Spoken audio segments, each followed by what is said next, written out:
wrong. It is a title you give yourself because you deserve it.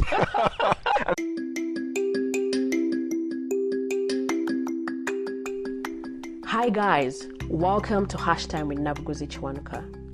My goal is to create a safe space where you and I get to engage in conversations society is silent about. On this platform, we get to unravel social constructs, discuss self-development in line with mental health, and everything in between that directly or indirectly affects us in the millennial world around us. What do you get from this? Living a healthy and purposeful life that encourages you to set your eyes on your wildest goals. I am your host, Nabuguzi Kiwanuka, a lawyer, founder / team lead of Equate Foundation, an addict and lover of insightful conversations, and a professional unraveler of social constructs. If you're hearing my voice for the first time, welcome to this virtual space that you'd never want to leave. Walai. And if you're a return subscriber, I salute you for giving yourself more permission to unravel social constructs. My guest today on Hashtime with Nabuguzi Kiwanuka is the brilliant and hilarious Wabwire Joseph Ian, commonly known by his surname.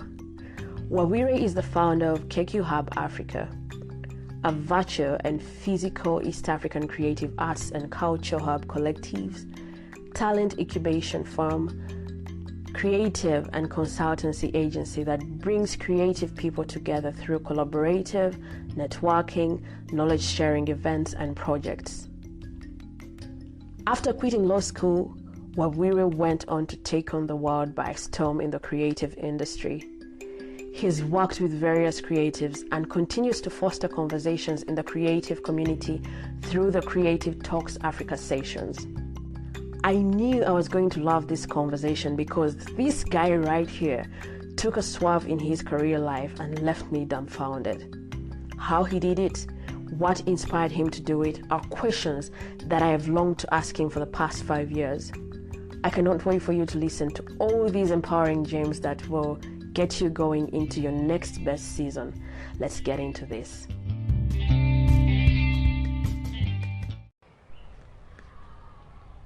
Hi, Wabwire. Hi, Anne-Marie. How are you? No one knows me as Anne-Marie. I'm Nabuguzi Kiwanuka. Nabuguzi. Of course, it has to be Nabuguzi. We have to be Pan-Africanist. Exactly. We are decolonizing our names. Yeah, that's true.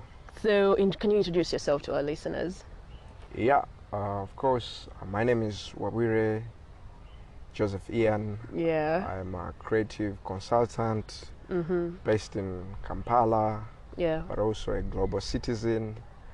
I am a social sculptor and also a marketing consultant. Social sculptor? Yeah. What is that? Social sculptor, I think I do look at society and see how we can make society better through, the daily lessons and all that stuff. So for me, that's why I think I consider myself a social sculptor. Yeah. Okay. And what did you want to be while growing up? Growing up, I think I wanted to be what society prescribed as the most lucrative, the most ambitious. Yeah. But that was what society prescribed.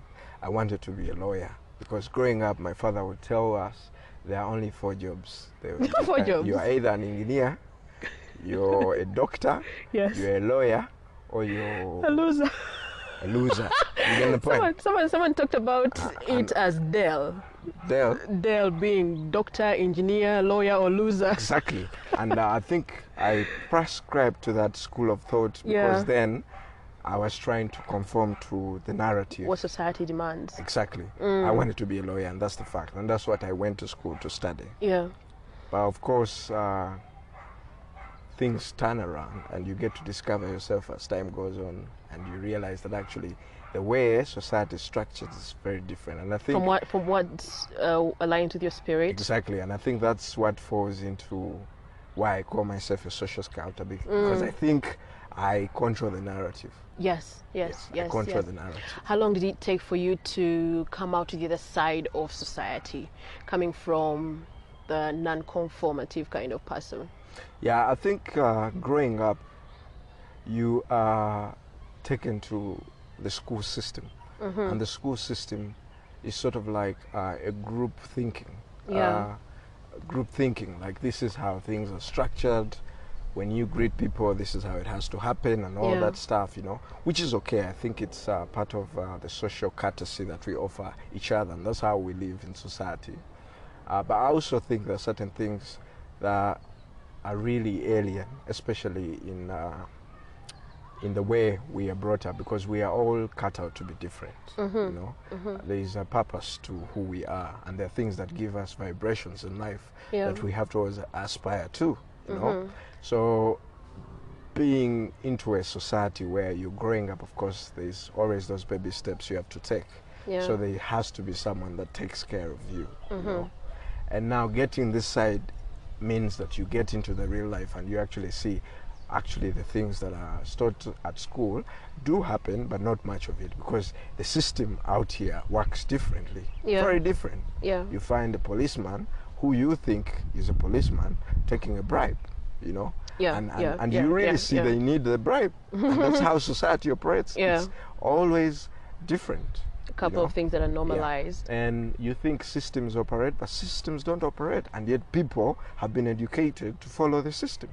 So how do you conform, or how do you put yourself into such a structure?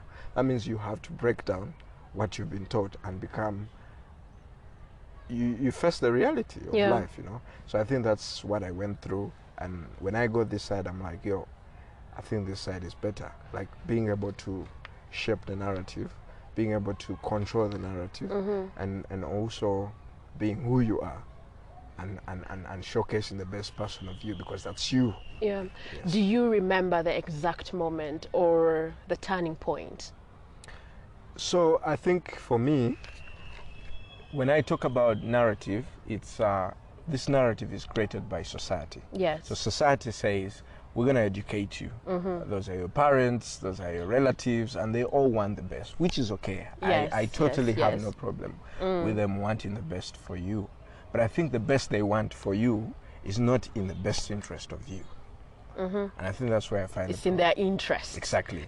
So at what point do you get to, you're asking? When was your turning point? When did you realize that you actually had to jump out of the... So I think at some point in life, you realize that you're actually forcing things. And when you notice that you're forcing things, it doesn't really work out, because you're more depressed then, you know. And then there are things that you do and you find vibrations. You may not be able to get a lot of from it in terms of money, finances, in terms of all that stuff, but for you, you feel okay when you go back home and you say, oh, for instance, you're doing podcasting, you know, and you feel happy. You're okay to move and leave your place and come to my place and say, Wabwire, let's talk, you know, let's have a conversation, because you feel these conversations have to happen, and I think that is who you are. But if we go back and ask, did Nabuguzi start being a podcaster? Barely, not even radio production. So I think it's about, what does Nabuguzi want? You know, what gives him happiness? Connecting people, creating stories that come out from people, and there are people who enable ecosystems, and those ones will tell you, for me, my role is to enable ecosystems. So I'm not an entrepreneur, but I'll create a hub. You know, I know of Jantine, for instance, of Design Hub. She creates a hub, but that's what she loves, you know. She could be an entrepreneur, but at least for her, she thinks, I need to enable ecosystems. I know of Daudi of Afriat Gallery, you know. I know Daudi probably must have studied something different, but he said, you know what, I need to create a space where artists, and that is what gives him happiness. So at what point do I get to discover that? Growing up, of course, my parents did do a great job putting me into the school system, ensuring that I actually get there, you know. The education, formal the education system, they paid my tuition, but at some point I was not feeling like the legal thing was the thing for me. Instead, I would Did you actually want to be a lawyer, or did someone tell you to be one? I told you, I think I wanted beyond to be, the dell of society. I wanted to be a lawyer because that's what was the lucrative thing to do. That was the best option to do, because you come from a society where you're told this is what you have to do. This is what is good. You Yeah, know? yeah. And then after some time, you, through your self-discovery, because I think as human beings, we are self-beings. We get to realize ourselves on our own selves. It's just a matter of time, you know. And I think at that point is when I discovered that, oh man, this is not actually me. Because even when I was at law school, I remember my parents used not to, okay, my parent went into a financial problem, and I didn't have, because when society tries to push you, there's a point where society cannot push you any longer. Yeah. My parents, I call them part of society because they are part of that traditional way of thinking, traditional way of structuring things and thinking that, oh, well, this is how it has to be. So at some point, they failed to pay my tuition, for instance, and at that point, I needed to think outside the box, you know. And also, part of self-discovery is that you realize that actually I was just forcing it, because if I had really the guys, then I would find all ways to keep myself into that space. Yeah. But I would gravitate, when I was at law school, for instance, I'd go much more into the creative space. So I'd go to the Industrial School of Art, and all my friends, all my friends. While at campus, you would find yourself in a different faculty. Exactly. All my friends were from the industrial art, fashion. I remember I even participated in the fashion, what do they call that? Mr. Because I was at Nkumba then, you know. Yeah. I participated at Mr. Nkumba, those things of fashion. Wait, by participating, were you running for Mr. Nkumba? I was not running, but I wanted to be, you know. I put myself... Curator of the event. I put myself in the places where I would feel okay. Yeah. You know, it's like being at law school, but then you find yourself playing a lot of sports, and that is what you feel. You're always, you find these kids who are, he's at law school, but most of the time he spends it playing football. And that's what he wants. That's what gives him vibrations, you know, because that's what he has structured his whole thinking around. So that was me. I used to gravitate so much into the creative space. I used to go so much at the School of Industrial Art and see what people are doing. I used to participate in a lot of co-curricular activities, but within the creative space. And that's what shaped who I am today. And back in class, it was so boring. Is that the point where you talked about how depressive it was? Very boring, because when I talk about School of Law, I mean, I do not criticize the law education system or the law scholarship system.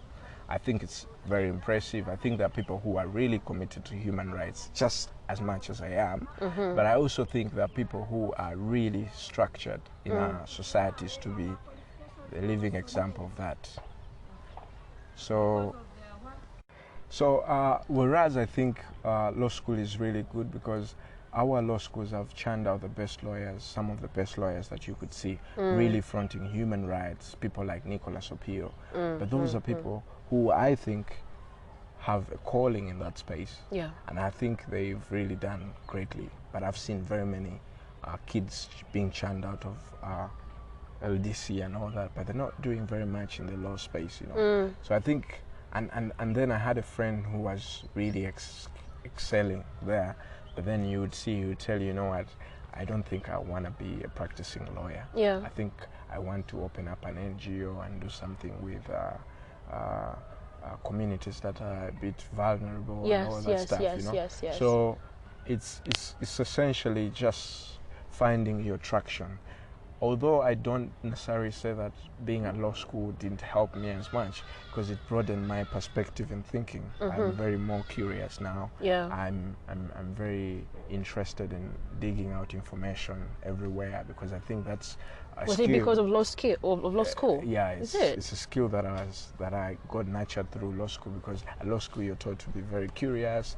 You're taught a little bit of insight-driven analysis of things, depth and all that stuff. So I think that also shaped who I have become, you know. But I don't think I would have succeeded and excelled being a practicing lawyer. Okay. Yes. So speaking of the creative spaces. Yeah. I've personally watched you. I think I've seen you grow through these creative spaces. Yeah, that's true. Youth Connect. Right from the days of Youth Connect, actually.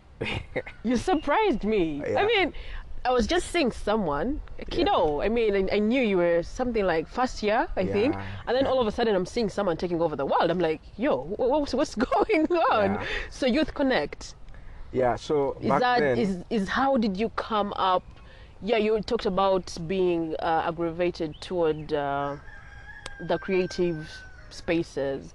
You have your friends in the industrial art. Is it called industrial art? yeah.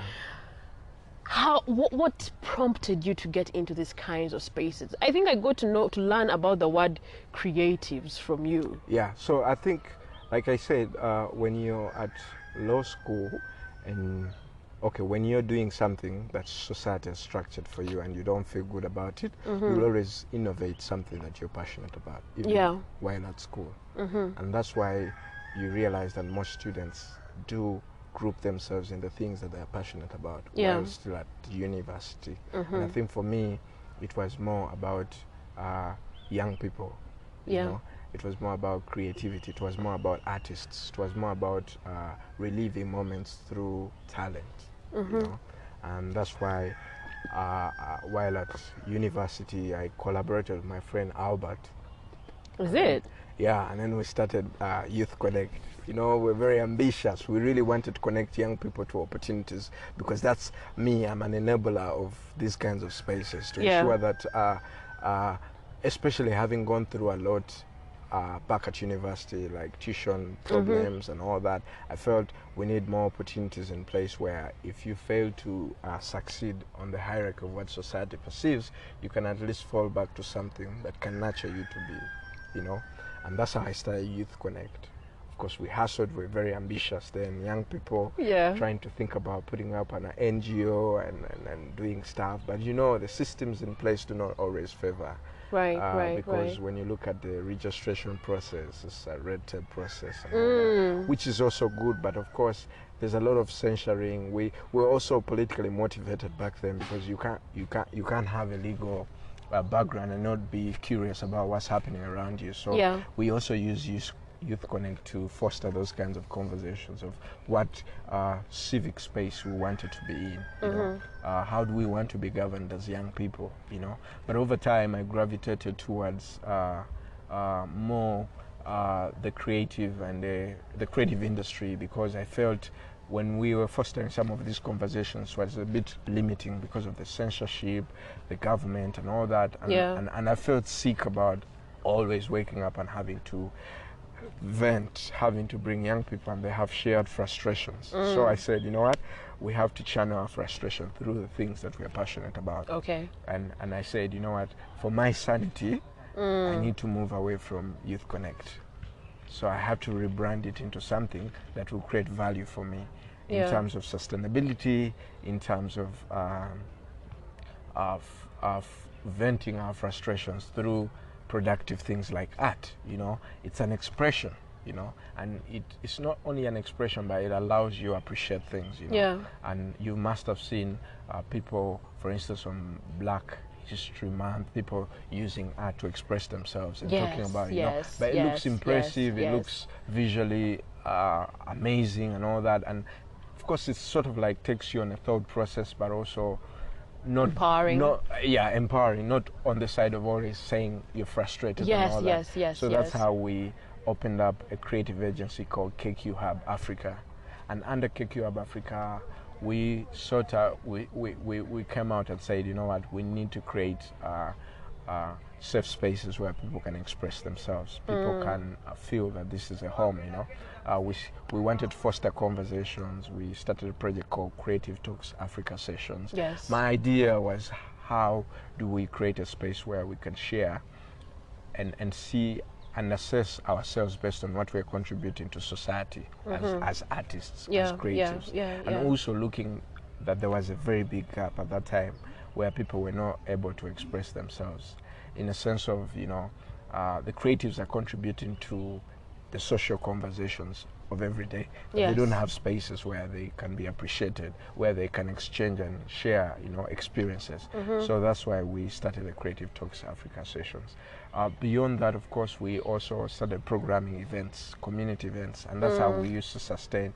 We used to do underground parties, and it was a really banger. Rave, were they rave yeah, parties? there were rave parties. Kind? We partnered up with and DJs. then you had Wakanda. Yeah, we partnered up with DJs, and for instance, Ubuntu Rev was from that aspect. Ubuntu that we are Rev. human I was beings. looking for that thing. Yeah. I was looking for the exact word. Yeah, because it was one of the projects that we did for the past 3 years. It's not until COVID came and then we had to pause everything. But that was more like, how do we come together as human beings and celebrate togetherness, And also Ubuntu Rev was inspired by Wakanda, the movie, and so you look at the fashion, so people would dress up like Wakanda and come into a space where they have to express themselves. But also we want to support fashion designers who were creating for African market, because Wakanda sort of like was a celebration of Africa. Of Africa, yes. So it was sort of like heads up to the African designers, heads up to the African musicians who are giving us music. Yeah. And now for us, we felt that was, I saw myself and I saw my people in the movie of Wakanda, and I felt like I needed to recreate that experience in the real space. Yeah. And that's why we started Wakanda Party, which gravitated into Ubuntu Rev, Ubuntu, the word coming from togetherness. Because I felt that movie talked about that, part of that, in terms of the projects, we've been able to collaborate with institutions like the British Council, the European Union, to program, for the creative community, and it's been really a roller coaster. And I appreciate. I know for me now that's a bit of what I really want to do with my life. Okay, you've talked about Wakanda. Yes. And I think people underlook the value of representation. Yeah, sure. So when you look at the time when this guy died, some people did not understand how Africans who weren't African American were hurt that he was gone. But now here you are, you're talking about representation and what motivated you to create Ubuntu Rave and creating something that is going to put Africans together and power up to Africa. Can you speak on representation in the art spaces? I think representation really matters. Yeah. Because we are who we are because of the people that have excelled at certain things, and they've broken or shattered the glass ceiling, shattered narratives, And that movie was that. Status quo. Exactly. Yeah. These guys go to Hollywood and the creative director thinks of a community called Wakanda, where people celebrate culture. There's oneness, there's togetherness, and also paying homage to their own roots, saying, we need to show the world who we are, I think that's really matters, because a young girl out there, when they look at that movie, they really see why we need to embrace our roots, why we need to embrace our cultures, because we have a very rich, diverse, amazing culture. Honestly, I think regardless of what people say, we have the best cultures, we have the best names, we have the best, and for me, the culture is seeing rich. Myself in that, seeing the movie Wakanda, I was like, wow, this is nice, I mean, I'm so sorry, but that guy is my king. Like, exactly. There's no other way. I was shattered. Yeah. Now, for instance, you see the African dressing, and then you think about the designers who are actually constantly creating these things, and then we're moving away from them and we're going more to the Western side. And when you think about all these things, you're like, wow, I need to celebrate the fact that actually someone can create something so bespoke, so nice, and it comes from, it has a history. When you go to Ghana, they will tell you that cloth print has a message. In Ghana, you could identify a certain clan based on what they dress, and that was the way you could tell. You don't have to go into a place and say, oh, I'm this son of this, son of this, and son of this. They would just identify you based on how you dress, because the a clan also has an identity based on print. No, like how we would today, for instance, when I go to had the opportunity to go to London. Yeah. And then someone has to ask you, who are you? Where do you come from? What's your tribe? And all that. Yeah. So to cut away all that, we need to go back to the basics of culture. Because through culture, it's easier to identify that this one is from this place. It's easier for you to know Scottish from a Ugandan. And I think that's what we're trying to say. How do we celebrate and embrace our cultures so that we showcase them out to the world, and the world can really understand, when I see this person is coming from Ghana. And that's how Ankara became prominent. That's how all these, you know. So essentially, I think representation really matters in who we are, what we become, and what we do. And I think the movie really did play a great part. For the things that really communicate to us, we are looking at media. Yeah. As a place of empowerment, or places where we would get information to keep us going through the day. Do you feel like the media is doing anything about representation in Uganda? I think personally I have become very skeptical about the role of Uganda's media towards pushing some of these things. Yeah. Because I think it's so mainstream. There's a little bit of redundancy in the content creation. There's a lot of gossiping, a lot of borrowing of westernized concept of being cool and trendy and woke, which I find quite problematic. Because I think if we focused on the aesthetic of who we are, we would actually create very, very nice bespoke content. And people are doing this. And of course we complain about appropriation because yes, we are leaving people to tell our narrative. Yeah. I think the biggest role that our local media needs to do. I'm sorry to cut you short, but I think we're also contributing to the appropriation.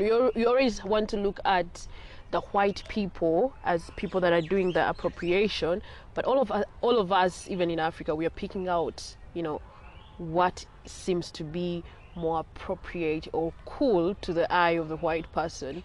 So we're actually contributing the appropriation, and then after some time we sit back and complain that's culture appropriation. Yeah, but I think that's problematic. It is. I think that's what I find disturbing, because I think, like I said, our culture is very rich. If we borrowed and we did content from our cultures, then we would create nice content. Yeah. And I said people are actually taking these ideas and making cool stuff out of them, you know. Look at the media houses, the big global media houses that are representing African music and all that. Look at MTV Base. When you find out where MTV Base actually comes from, it's a bunch of white people who sit there and say, you know what, we need to create an arm of Africa that represents, you know, but do the research of where MTV Base comes from. Yeah. It is a major company based in somewhere in London or US that just creates an arm. Look at brands like OK Africa, you know.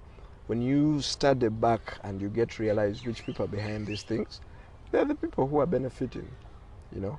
But I think it's high time for us to take the narrative. And I think, to answer your question, does the media play a role in this? I think the media needs to play a role in this. And that's why I said they need to stop trying to look at what is trendy and cool based on the westernized concept, because they're taking so much of that, you know. Yeah. And they need to now say, how do we create content and marry the two? Because it's also not good to say we're leaving out other cultures. We could marry the two and create a blend of something integration. really nice. Yes, it's called cultural fluidity, which is very important in narrative pushing, you know. So I think our local Ugandan media houses haven't done justice to pushing the narrative. I saw you complaining about them. Yeah, because I personally, you know, when you wake up, you want to see something empowering. Yeah, you know? right. And then you wake up to gossip. I don't think that moves us. You wake up to Luasa. Yeah, I want to wake up and see people celebrating our culture, tourism. Yeah. I want to see content that celebrates our street cuisines, you know. I want to see a lot of fashion and all that stuff. But then we really get into topics about Luasa, who has the best TV, who has the best booty and all that stuff. And Exactly, socialites, brown, white, and all that stuff. Yeah. These people matter less, and we give them a lot of airtime. And I think that's where the problem of our media is. I think when you talked about us giving them a lot of airtime, it feels like we are very limited in as far as content, as you said. Yeah. Because we come from the news that is depressive, and then we feel like probably Luasa is what is going to shake up the depressiveness that comes from news and everything. I think, and yet there is a lot more that we could explore that we're not doing. The media has a very big role in shaping the conversations that we have today. Right. You get the point? If the media comes and says, oh, this is the conversation that's happening, everyone is going to take up that conversation. Right. There are people who are going to come with positive responses to that, there are people who are going to come with negative. Now, if you see that every time in the TL, you will be forced to make a comment. So how can we shift the script and say, let's start showing our African content, totally African. That means if they brought a fashion designer that has been doing some amazing stuff, but inspired by African artifacts, African culture, that should be the conversation, you know. It was a conversation when Wakanda came out, but why was it a conversation then? Why did we try to fig it around to try and show that, hey, we actually, you know, why do we wait for Marvel that's what I was going to say. Or Hollywood to create this content for us to start conversations? I think it begs a lot of questions, and also it desires a lot in terms of our own input. And as a creative consultant, I've had to have these conversations with a lot of people and telling them, you know what, if you actually stuck to the things that really represent us, you will not actually force it. There's a lot of pretentiousness in our media houses. There's a lot of faking it, you know. They're trying to create content, but it's real faked out content. That's why you find on a Friday night, you find someone dancing the whole night, and then you ask yourself, really, is this what we need, you know?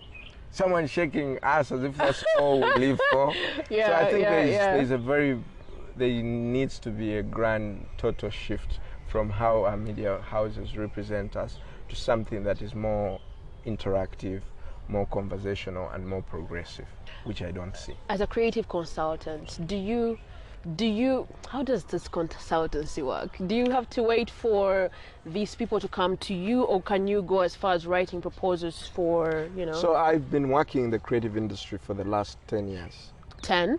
Yes. I've had a 10? lot of... Wait. Yes, ever since I was young, I've been in the creative industry.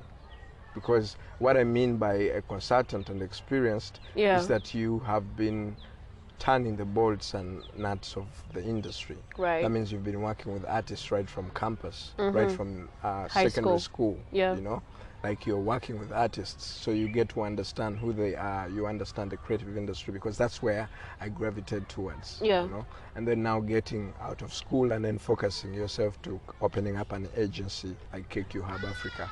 So, of course, with the work that we've been doing, it posits us, or it puts us at an advantage to be sort of like authorities, you know? Right. Because the work that we've done over time, we've been creating spaces and all this stuff, allows us to give insights based on what we've studied, you know? So as a creative economy consultant, I, for instance, get commissioned by international institutions to do research about the creative industry. I remember we did a report around how COVID-19 impacted the creative industry in Uganda. Not very many institutions are thinking about these things. If you go out there and you ask yourself, we need to know... And yet we depended on the creatives during the lockdown. Thank you. That's quite unfair. You go out there and you say, now we want to know the demographic. We want to support creatives, but we want to know the demographic of creatives that have been affected.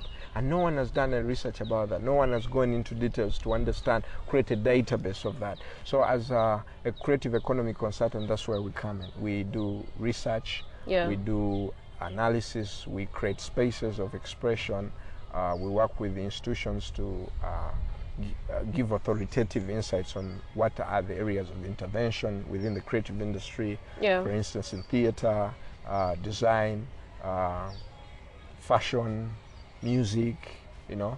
And like I said, we've been doing events that have been attended by over 300 people, and we've never we've always been selling out. We've never done an event and I remember you going trans-border, man. You get the point. Hey. We've gone trans-border, we've traveled to the here and all that. So all the knowledge that I have together with my team acquired puts us at such a place where now we can be a potential authority. And if you're an authority in this space, then you can be consulted. And that's why I sometimes refer to myself as a creative economy consultant. It means I have experience, I've garnered a lot of authoritative insights in the space, and therefore if you came to me in Nabuguzi and told me I need to understand ABC, I will quickly recommend and say work with this person, or if you're going to do an intervention within the creative industry, this is what the industry needs or requires. Yes, so that's the response. How embracing have the creatives been when it comes to working with KQ?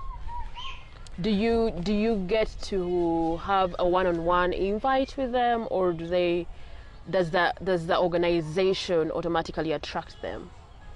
I think for us, it's been really, really, really hard to try and sell to our people the perspective that we have, because for me, my insights come from marrying cultures, marrying creative concepts, not just here but also externally. So I look a lot to the creative industries in Kenya, I look a lot to the creative industry in South Africa, and I get inspired by certain stories of success. And then I borrow some of those stories and bring them here. But of course, that's the problem. When you bring an idea from somewhere else, you have to make sure that the people who are here are ready to embrace it. So that's the biggest problem. For instance, podcasting was not a thing here. Now you're trying to get people adapted to, because they're used to the traditional radio. But right now, if you go to the UK, go to South Africa, people are listening to podcasts on their commutes, going home and to work, and it's a culture that has already gotten fired up there, which is unlike here. So when you bring concepts, creative concepts like those ones in this space, then it has to take time for people to buy into it. But when you're doing it really well, people get to understand it and become members. So for us, we did not have to invite people. We just had to do an event and people come because they like the experiences we used to create. They really saw that we're growing the industry, and we're still doing that. It's only that COVID has come in and it has to... It's a major hiccup. Yeah, it has shaken how we do things, how we think about programming, But before then, it was an experience, man. Having a great time. You do an event and people come and people buy tickets. You do the creative talks and people really come and network, connect with each other, and they're like, we need these kinds of spaces because they haven't been there. Honestly, you tell me that there's been a space where every month creatives meet and have talks. We have the UNCC, we have these institutions that UNCC barely holds this do they even hold the conversation? And I think that's the biggest problem, because we have institutions... I guess that's the biggest center that try to create an impression that they're actually doing something, yet they're not doing something. So that's where we come in. We say, no, we need to do something about it. Despite the challenges that we go through to access funding, the challenges that we go through to make people appreciate what it is that we're doing, but it comes from a point of, some people have crazy expectations from people who are actually creating something for communities. So I think that also has to be taken into consideration. As a consultant in the creative space. Yeah. So what did you call yourself? Creative economy consultant. Exactly. Are you creating these jobs though? Is this job existent, or is it something that you just came up with? It's not a job. Being a creative economy consultant is not a job. I'm not calling it a job. A job. I think the word job comes out wrong. It is a title you give yourself because you deserve it. And I think we need to start. We need to start giving ourselves the titles we are called. I attended fear fighting. No, it's not. It wasn't a fear fighting masterclass. It's Wabwire Jai. Yes, the literature lady. No. Yeah. Wabwire Jai is not a literature lady. She's a Nigerian. Okay. American Nigerian. Yes. Who is currently shaking tables up there. Okay. So she has a book coming out soon, and it's already out actually, and it's on fear fighting. Yeah. So she was talking about this morning. She talked about creating. Did she call it Okiri? Whereby you get to name yourself all those great things, so that you get used to all these titles. Because I think we have a problem of imposter syndrome, and I think I would love for you to talk about it as a creative. I don't know if you've experienced that. We get scared of taking up titles. We still want to, play small or be humble. No, me, I actually call myself that because it's easily definable. You can say, Wabwire, what do you do? Because everywhere I was going for these networking events, people would ask me, what do I do? I'm a creative. And the biggest problem is people want to know what you do. Yes. You get a point. Now, of course, the things they want to hear is you're a lawyer, you're what, you're an engineer, So now you create something that defines you. Right. And then now they have to find out, okay. So what is that? Creative economy consultant, of course, it connects to working within the creative industry and being an authority in that space. So if someone thinks further and says, okay, I would like to know more about what you do within the creative industry, we could dissect that in many avenues. We could say maybe research within the creative industries. We would say maybe policy analysis and programming within the creative industries. We could say maybe marketing, and all that stuff. But of course, for me, it's basically an amalgamation of everything. It's under the everything creative under, because umbrella. You cannot program an event if you don't know how to market it to bring people into the space. Yeah. And you cannot bring people into a space if you don't know how to pick their attention in that space. So all that, if you've succeeded at it, what do you call yourself? If someone asks you, what do you do? What are you going to say? Creative economy consultant. Exactly. Thank you. So the other thing, in terms of the imposter syndrome, I think because of the way society is structured, they have a certain way they want to define Marie. And if they don't see Marie that, it becomes a problem. And now creatives are having a problem of how to define who they are.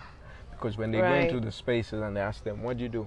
And it's like, I'm a musician. And then someone is like, okay, that's nice. You need to play me some music. And that's all, We have forgotten that the role of musicians is actually very imperative in our society. Because we use 80% consuming their content all the time, and their role is the biggest, actually. How many times have you sought legal advice? Be honest, but how many times do you go back home and switch on your TV and you say, I want to listen to music? Right. So that means the actual people that you seek inspiration from are the musicians, the people who are writing books, and less about the services of a lawyer, because you could even take a whole lifetime and you've never gone to the courts of law and all that stuff. That's right. But you won't take your lifetime without listening to music, because music is the soundtrack of our lives. When you go home, you put on the music, and that's how it distracts you. That's how you feel vibrations in your life. And I think these are the people we need to start celebrating. So I think I'm for, let's embrace and let's celebrate artists. Because they do a great part. Architects, because they're also they design the houses that we need to live in. Those are really important people in our community and society. Designers, you can never move out without dressing. So why wouldn't you say that person who creates that dress is very important to the society? Because all your consumer decisions are based on what is good for your body. What are you going to put on your body? But there's someone behind the thinking of that, but we do not pay homage to these people. That's why for me, in terms of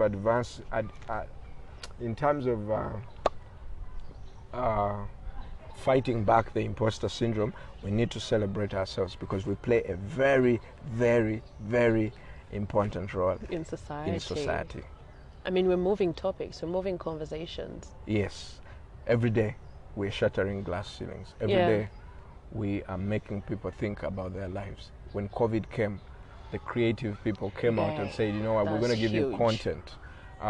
Free content, by the way. And we consume this day in and day out. When you're on your phone, the things you like are images and all that, but there's someone who creates that. We barely celebrate those people. So for me, I'm for, and that's why I'm saying you need to be happy for who you are, and go into a place and someone asks you, who are you? And you say, I am a podcaster, my friend. What are you talking about? Because you are fostering conversations and people are listening. You have a community. The moment you have people that listen, you have a voice. That's important. When you have people that listen and are ardent followers and they're fans, you have a voice. So musicians are the most influential people in our society. Right. Designers, architects, sound engineers, and all these people are the most important people in our society, because the role they play is the engine of what moves us every day. Yeah. And I think we need to get back to telling our society or our parents or the people who are still steeped in that traditional way of thinking, white collar jobs. Today, more than ever, the world is shifting. You better wake up and celebrate people's talent, celebrate who they want to be, and push them to be that. Yeah. Yes. Any word of advice to the creatives? For the creatives, I think resilience, open-mindedness, and thinking more of yourself as contributing to the bigger picture of what life is. Yeah. Because the truth is, creatives shape society. They do. And nothing beats that. Is there a common, as a consultant, is there a common challenge that you've seen the creatives struggle with?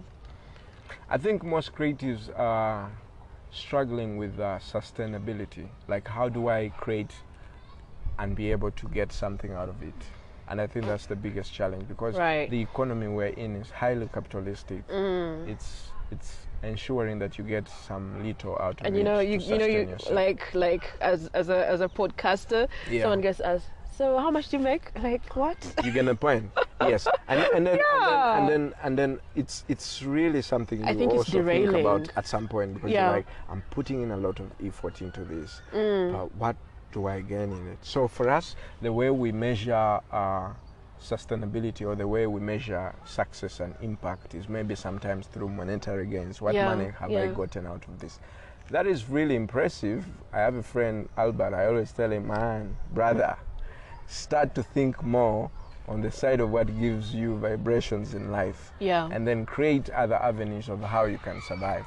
But never put money in the things that give you vibrations, the things that make your soul happy.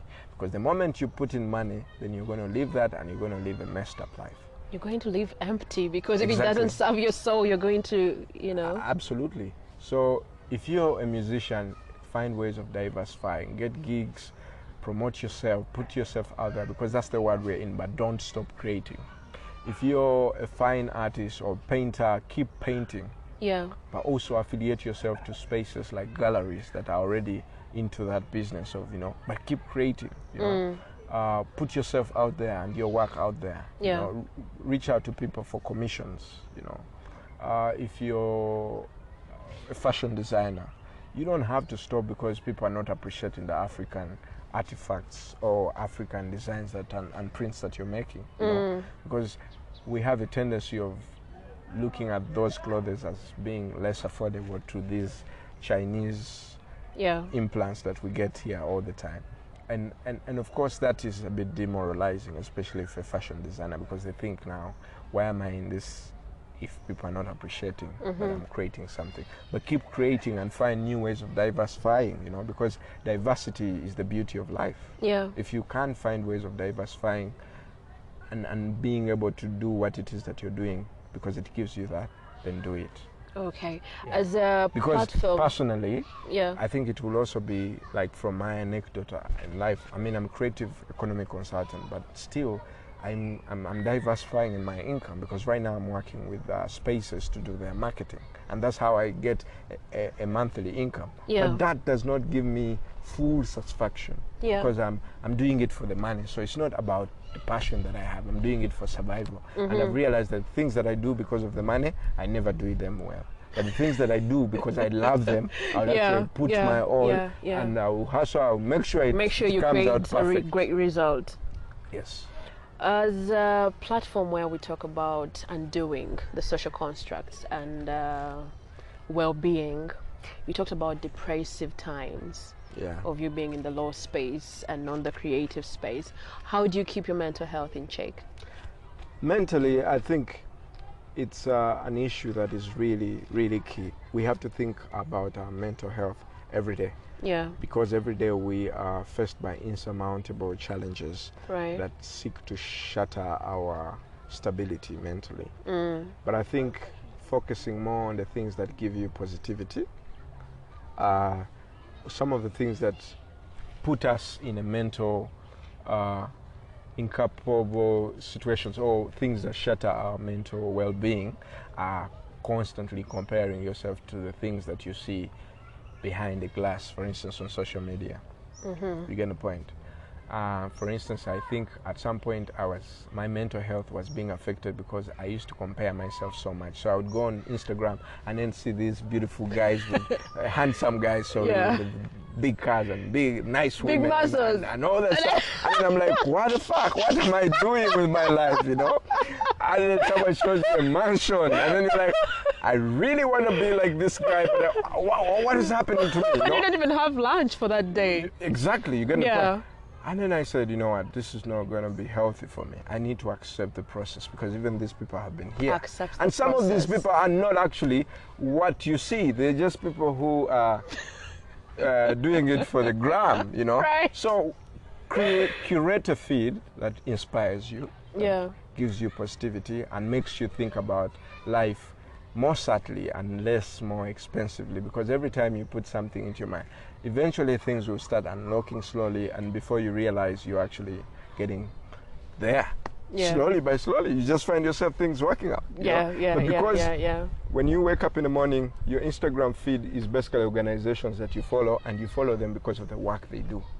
It's not women that are always showing, you know, me, I don't follow actually individuals.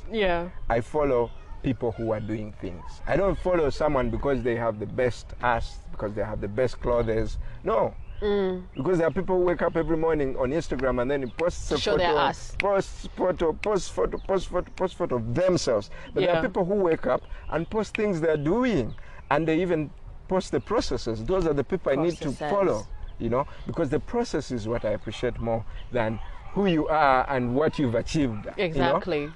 I mean, I like it. I'm seeing good stuff, but can you share that with? Can you share an insight of how you did, how you got there? So that's how I curate my feed, but that's how I protect my mental health on social media. How do I protect my mental health outside social media? I get into conversations. I really like hanging out with friends and just basically eating in, you know. Because I don't want to be in a position where I'm trying to think, how am I going to do, you know? And there are people who are there and they're thinking, I need to go and eat from a fancy hotel every day and all that.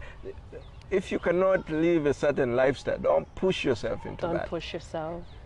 Be humble. I do a lot of cooking at my place, and I think I'm better than the chefs in town. you ask my friends that have always been coming. You ask them. And it's because I say, I don't want to be in that place because, well, they put a plate and all that stuff. I cannot be that, you know? But I can create something more healthier for myself at home, you know? Because some of these people just go, it's called impulsive consumption, you know? Some things are toxic, some things affect you mentally and your well-being, and I need to protect that because I only got this body and it's only me, it's only one. Right. Yeah. And so as a consultant, do we get to have creatives contacting you directly?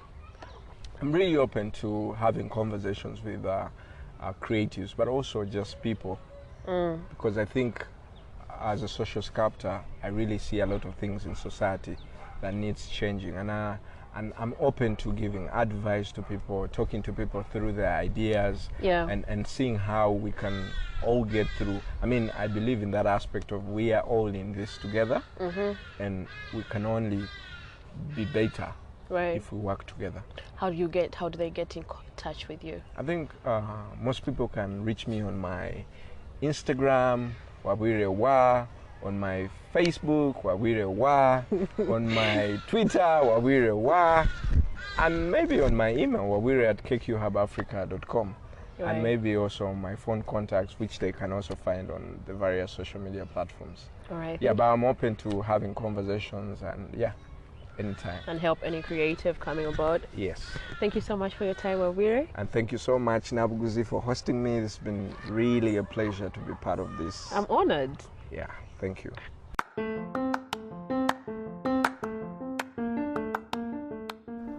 What vibrated with me in this conversation was that we are who we are because of the people that have excelled at certain things and have broken and shattered the glass ceiling. I was like, yo, all these guys inspiring me, the women in my family, the women on a national level, the women in the international level, even the guys. I mean, I have Wabwire on board right now, and man. And when he said that the moment you have people that listen, you have a voice, that hit my deepest core. It threw me into a moment of quick reflection and got me wondering if I'm using my voice correctly. And I hope I am. Thank you for tuning in to another episode of Hashtag with Nabuguzi Kiwanuka. If you loved what you heard, make sure you subscribe to Hashtag with Nabuguzi Kiwanuka in your podcast platform of choice. Share it with your friends. Let them know that this is dope. You guys, I rarely use colloquial language. Yeah, but let them know that this is dope. Feel free to also share the insights about what connected with you on social media, and be sure to tag us. We are at Hashtag with Nabuguzi Kiwanuka on Facebook and Instagram, and on Twitter our handle is at HTNK Podcast. HTNK is all caps lock and podcast is in small case. It's just all one word, at HTNK Podcast. Until next time, have the courage to conquer the world.